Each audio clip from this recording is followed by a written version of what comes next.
Oh man, it's been a while since I last made a video. What, like a month ago? Jeez. Especially on this new and regular series that I started like 3 months ago.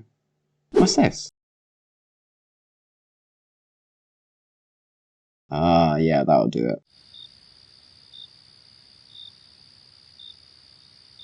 Hello everyone, my name is Josh, and welcome back to DefinInsect, the series in which I'll take you through each of the insect orders to tell you about them.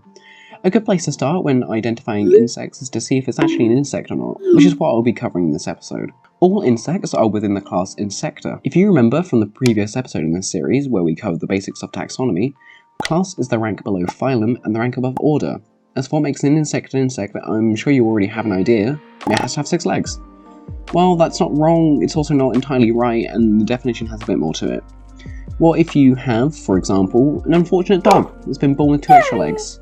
Well, that wouldn't be a new species anyway, but if we pretend it was because I genuinely could not think of any other examples, then it wouldn't be an insect because the dog has a backbone, whereas insects are invertebrates, meaning they don't. And as such, this definition has to be changed to an invertebrate with 6 legs. This definition now fits for the group hexapods, which is the superclass which encompasses insects, and entognathans, which is the class of diplurans, springtails, and proturans. First, we'll talk about why that definition doesn't exactly work, and to do that, let's look at a fly.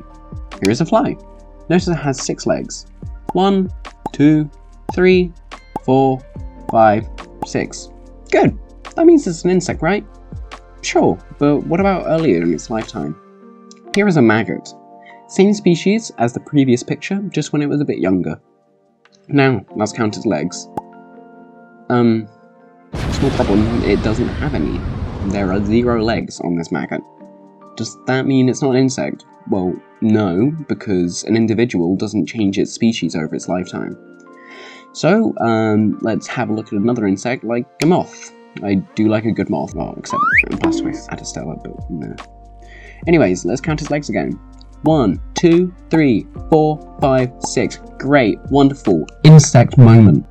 Now let's have a look at its larval stage and count that it has 1, 2, 3, 4, 5, 6, 7, maybe 8 pairs of legs? Like, I'm no mathematician, but I'm pretty sure 16 is more than 6. So, as you can see from just those 2 examples, the 6-legged definition doesn't always work because it doesn't necessarily take into account a species' larval stage, because it may actually have no legs, such as the maggot, or it may have more, such as the caterpillar. In fact, actually, those legs at the back are called prolegs and are not considered true legs because they do not articulate and are just fleshy protrusions. This demonstrates how even the definition of leg is vague.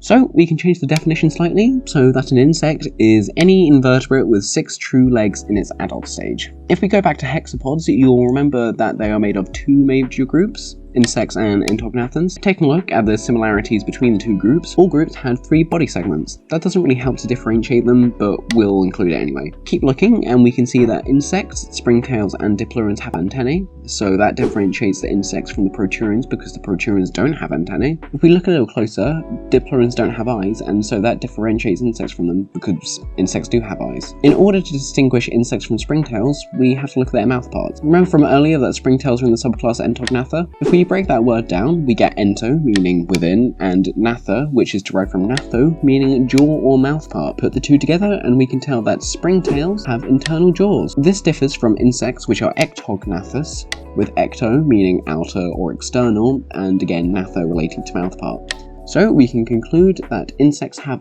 external mouth parts, which then differentiates them from springtails.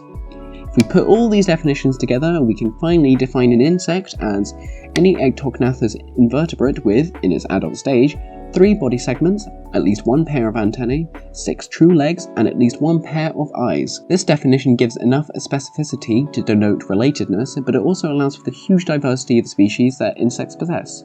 Comment which order you would like me to cover first in the next video, where we will actually, well, be delving into the orders.